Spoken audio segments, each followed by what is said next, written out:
Pasamos a otro punto importante que me gustaba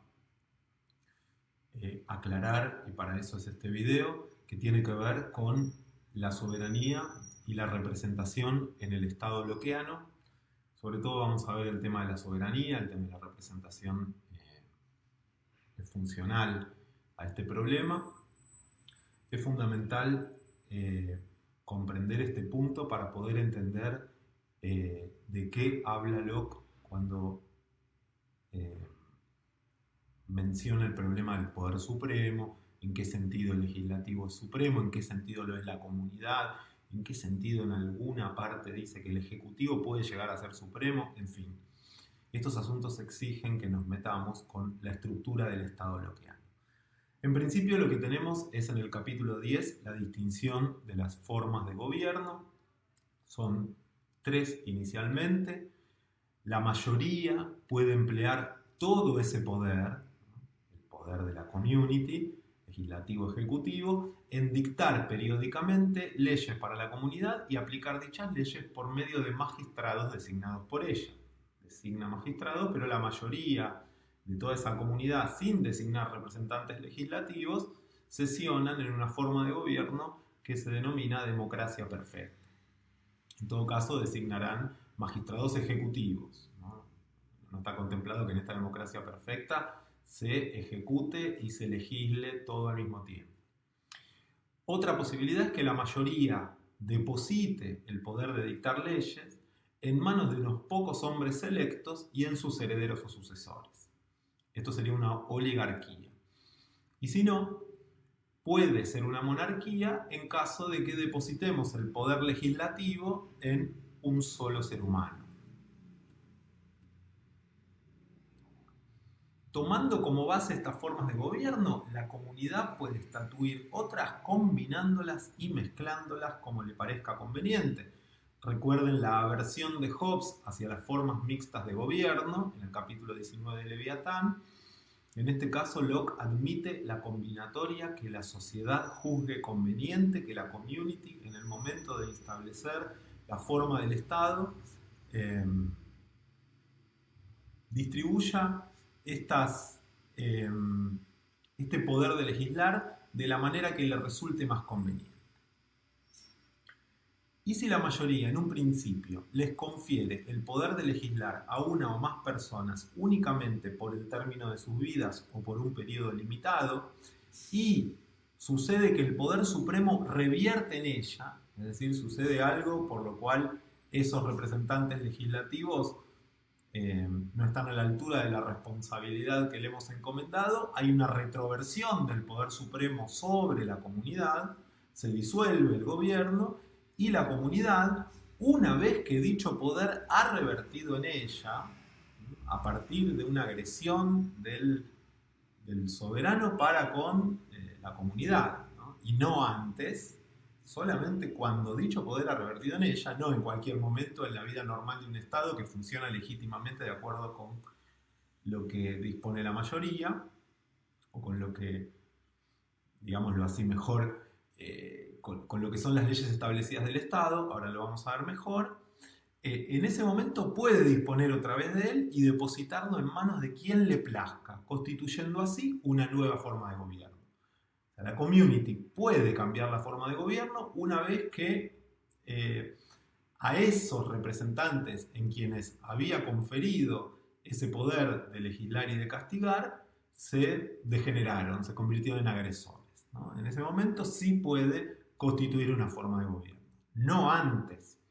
O sea que, de alguna manera, de la misma manera que en el Leviatán, de una manera parecida a como aparece en el Leviatán, los súbditos no pueden cambiar la forma de gobierno cuando se les antoja, ¿no? Hay algo de eso también, pero a diferencia del Leviatán, hay situaciones en las que los súbditos sí lo pueden hacer, ¿no? Sin dejar de ser una comunidad o un pueblo. Bien, después hace algunas aclaraciones, pero lo más importante acá es que la forma de gobierno, dice Locke, depende de dónde esté depositado el poder supremo, que es el legislativo. El poder soberano dentro del Estado es el legislativo. ¿Y qué entendemos por Estado? Bueno, No es una democracia u otra forma de gobierno, no me quedo en eso, es indiferente la forma de gobierno, me refiero a cualquier comunidad independiente, ¿no? Soberana, autónoma. Estado expresa con más propiedad una tal sociedad de seres humanos que es lo que no ocurre en nuestra lengua con comunidad.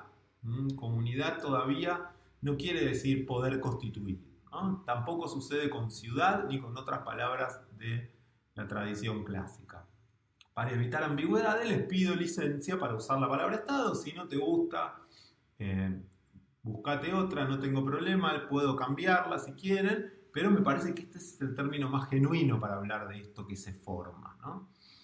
Es algo más que el poder de una comunidad concentrado, sino que es una comunidad política con ciertas reglas y con un depósito de la confianza en las autoridades.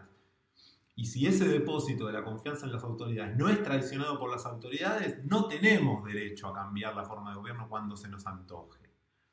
Locke abre la puerta del derecho de resistencia, pero no la abre indiscriminadamente, trata de reservarla para algunas ocasiones. Es cierto, uno puede decir ya le abrió la puerta, pero bueno, no se puede ejercer ese derecho de resistencia por cualquier sujeto, no es individual el derecho de resistencia como lo vamos a ver, ni tampoco por una comunidad en cualquier circunstancia de la vida del Estado, ¿no?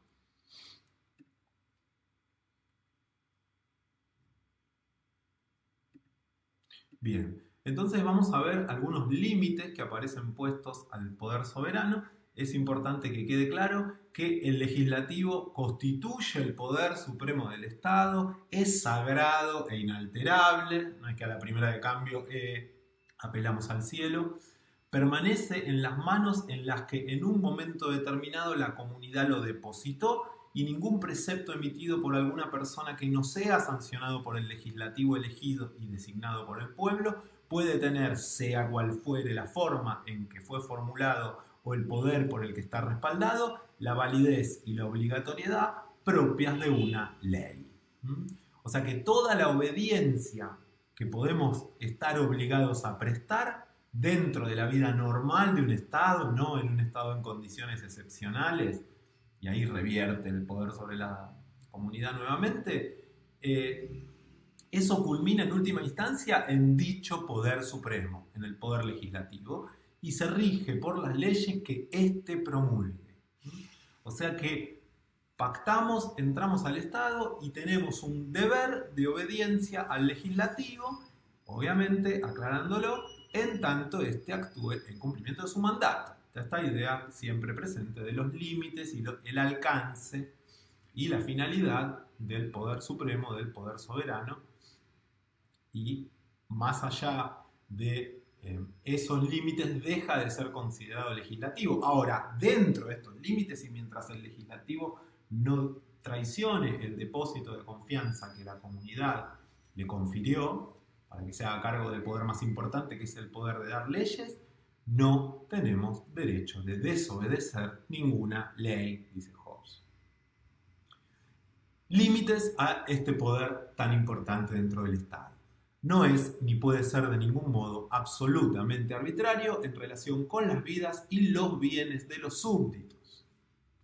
Muy importante, nadie puede transferir a otro, explica Locke, un poder mayor que el que él mismo tiene, y nadie posee un poder absoluto y arbitrario sobre su property, sobre sí mismo o sobre otra persona que lo autorice a destruir su propia vida o a quitarles la vida o la propiedad a los demás. Esto ya lo sabemos.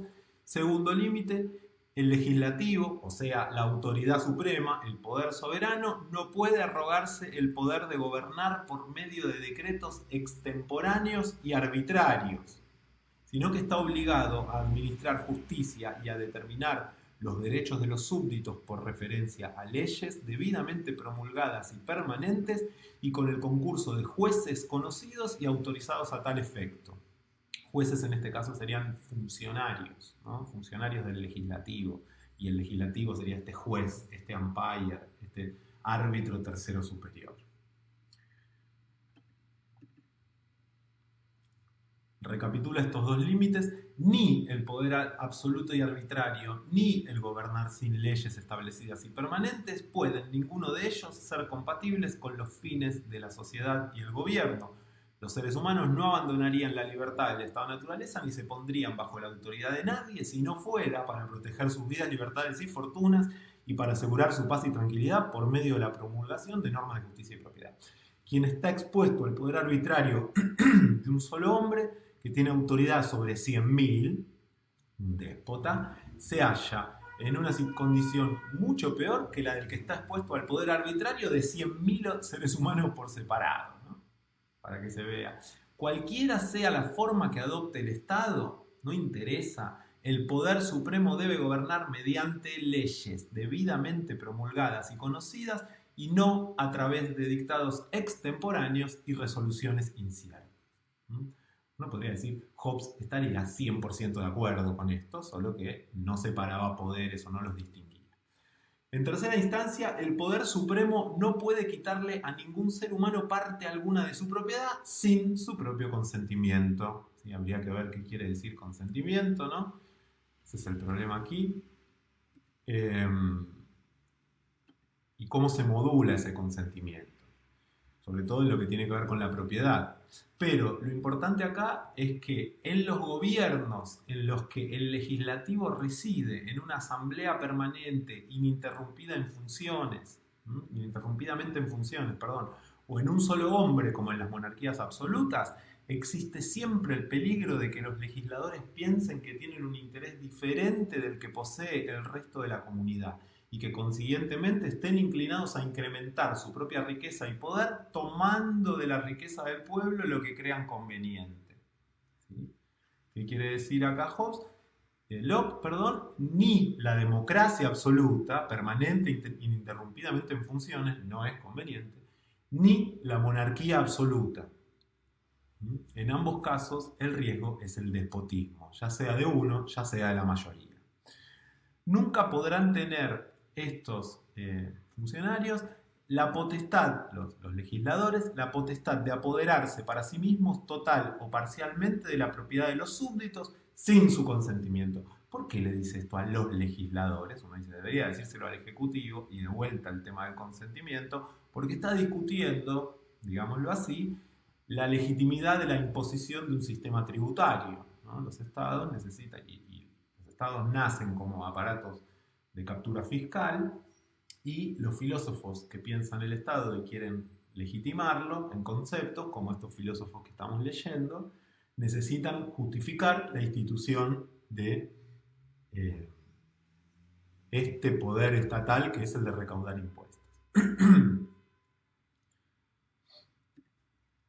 Incluso cuando es obvio que el Estado tiene que tener derecho a recaudar impuestos, ello debe hacerse con el consentimiento del pueblo, es decir, y acá es interesante es decir, con el consentimiento de la mayoría. No es un consentimiento individual, no me tienen que pedir permiso a mí, Gabriel Ligó, a ver si estoy de acuerdo en subir o bajar las retenciones al campo, etc.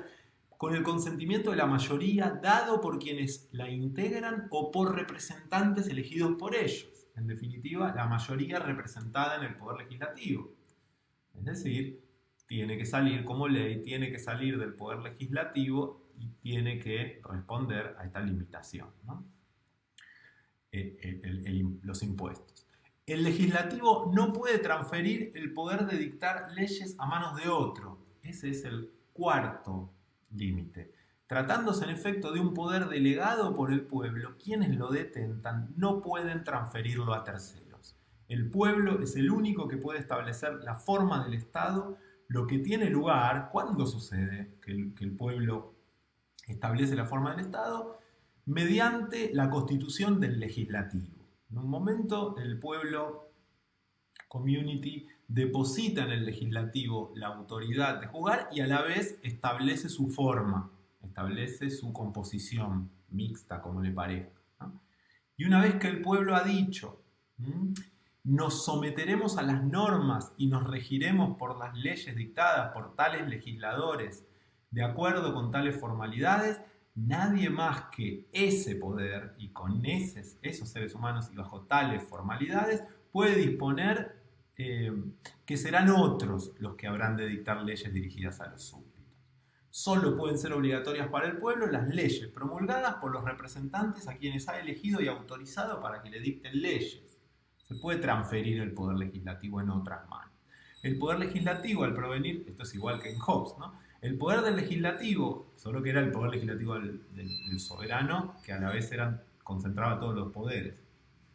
Al provenir del pueblo, este poder legislativo, por medio de una delegación y un acto de institución positivos y voluntarios, no puede ser distinto del que fue transmitido en esa delegación positiva.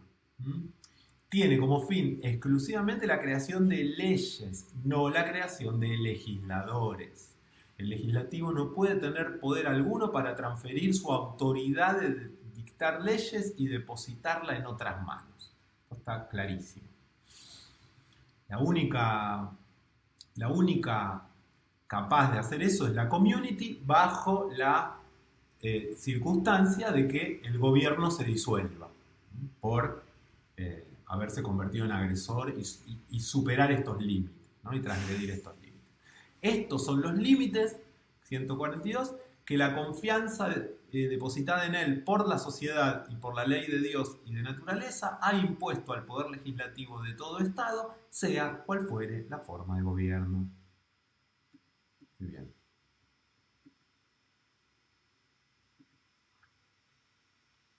Bien, en el capítulo 2 se va distinguiendo las distintas atribuciones de los distintos poderes del Estado, de qué se ocupan, de dónde salen, si deben funcionar siempre o no, en qué medida son representantes de la comunidad, en qué medida dependen del circuito de la confianza y en qué orden aparecen dentro de ese circuito. Es el tema del capítulo 13 que me interesa más que este. Me parece que eso se puede resolver con la lectura. Fíjense que los tres poderes no incluyen al judicial, eso es Montesquieu, no tenemos ese esquema de división de poderes, ahora decimos algo de eso, pero en principio el federativo es como si fuera el ejecutivo vuelto hacia las relaciones exteriores, ¿no? Es el poder federativo. Tiene que ver con instancias donde no hay ley civil, porque no hay Estado mundial, y estamos en estado de naturaleza respecto de los otros civil governments, ¿no? Tal como el Leviatán estaba en estado de naturaleza con los otros Leviatanes.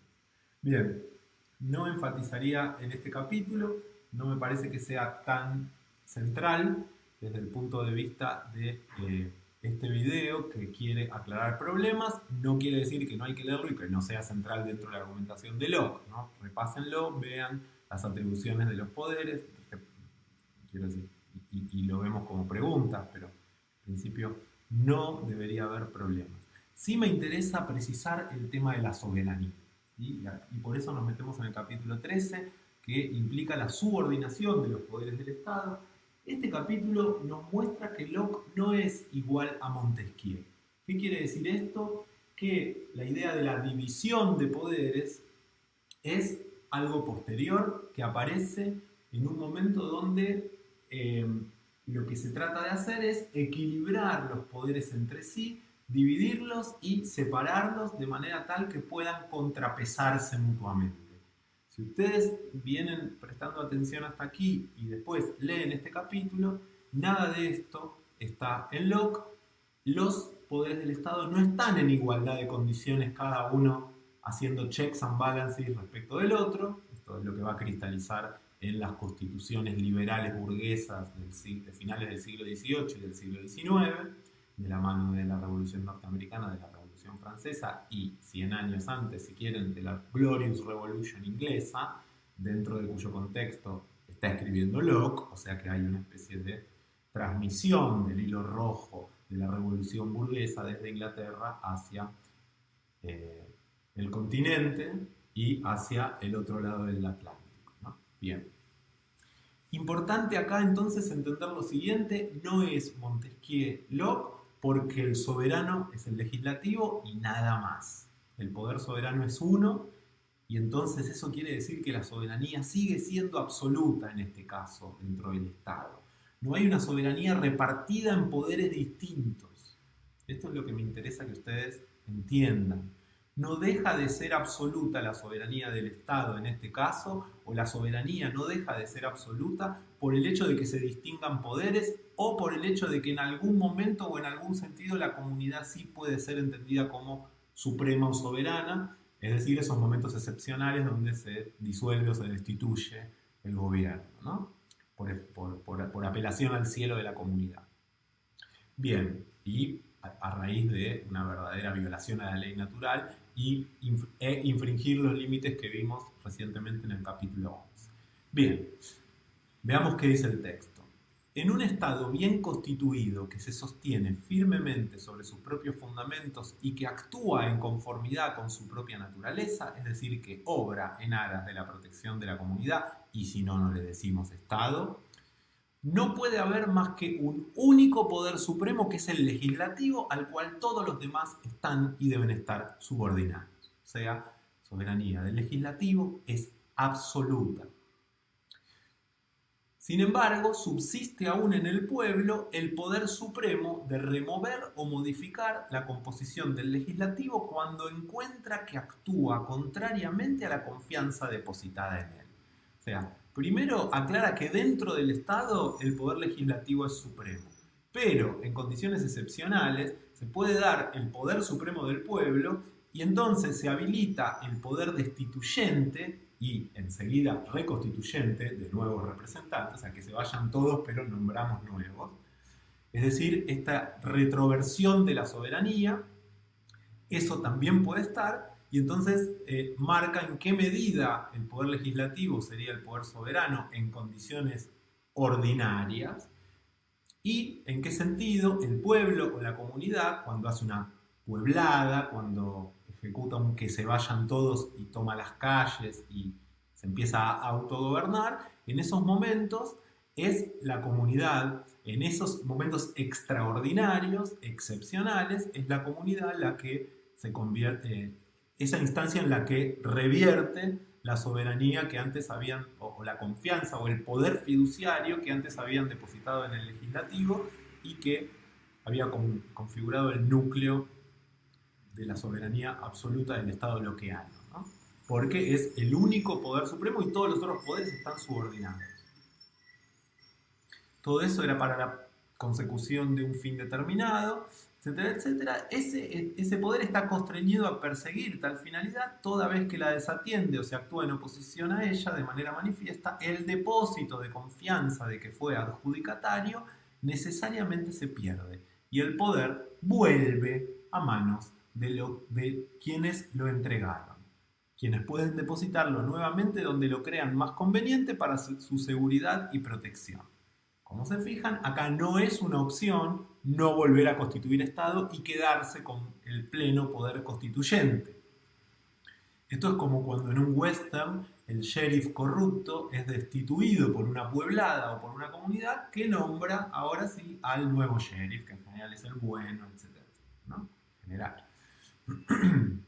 De este modo, la comunidad retiene a perpetuidad el poder supremo de resguardarse de las acometidas y las maquinaciones de cualquiera, incluso de sus legisladores. Interesante notar aquí que el titular del derecho de resistencia no es el individuo, no es individual, ni grupitos, por más intensos que se sientan, sino la comunidad toda, el pueblo. Y así puede decirse que la comunidad constituye siempre en este respecto el poder supremo. En este respecto, o sea, en estas circunstancias extraordinarias, el poder constituyente originario de la comunidad se puede llamar supremo. Pero ese poder se desactiva si los representantes estatales no traicionan el depósito de la confianza y se mantienen dentro del círculo, del circle of trust, del circuito del poder fiduciario. Esto, que la comunidad constituye el poder supremo, no puede afirmarse cuando la comunidad está organizada estatalmente, es decir, bajo una forma de gobierno establecida, pues este poder del pueblo nunca puede hacerse efectivo hasta tanto el gobierno no se haya disuelto. Es decir, hasta tanto el gobierno no infrinja esos límites, hasta tanto el gobierno no traicione el depósito de la confianza, no se puede hacer efectivo este derecho o esta especie de derecho extraordinario, destituyente y reconstituyente que tiene la comunidad, como habíamos visto antes. En todos los casos en que el gobierno se mantiene en pie, o sea, en que el Estado funciona como debe ser, estatalmente, de acuerdo con leyes, etcétera, etcétera, con esos límites dentro de ese alcance, el legislativo es el poder soberano del Estado, ¿no? Dentro del poder constituido del Estado, en condiciones normales, ordinarias, es el poder soberano. Prescribe normas para regular las acciones y confiere poder de ejecución de esas normas cuando aquellas son transgredidas. O sea que ahí está diciendo que es el legislativo el que autoriza al ejecutivo. Y solo de esta manera tenemos un poder legal, o sea, un poder que no es arbitrario. Y entonces es supremo sobre todos los demás poderes, y todos los demás poderes sobre distintos miembros o sectores de la sociedad deben derivarse de él y estarle subordinados.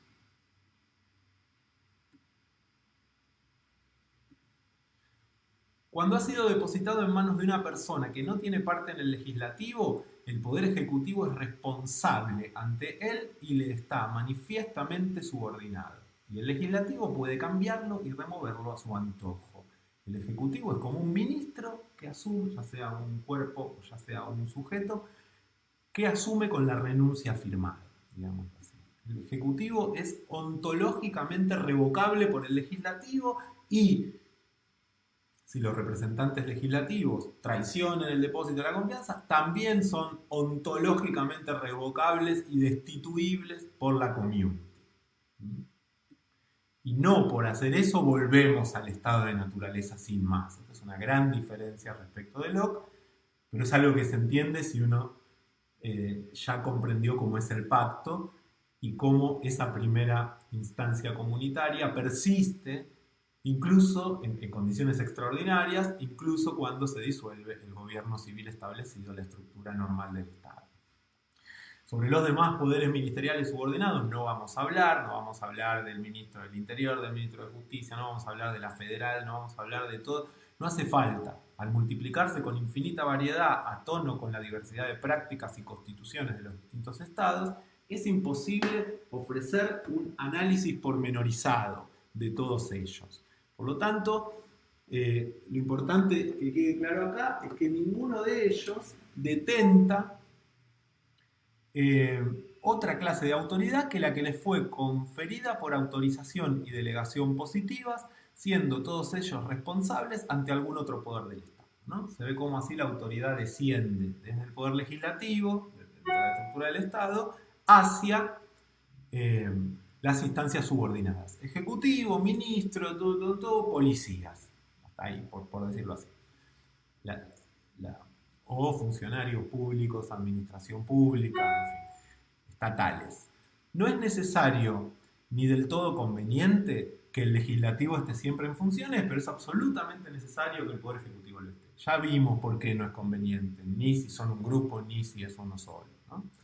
Pero parece que sí es absolutamente necesario que el Poder Ejecutivo lo esté, y ahí Locke empieza a abrirse hacia el capítulo siguiente, que ya tiene que ver con la prerrogativa del Poder Ejecutivo, que sería el capítulo 14. Repásenla. Se refiere a un tipo de derecho especial que el Ejecutivo tiene en ciertas ocasiones para evitar un daño muy fuerte para la comunidad política, y tiene que estar siempre en funciones porque la amenaza de ese daño puede suceder en cualquier momento.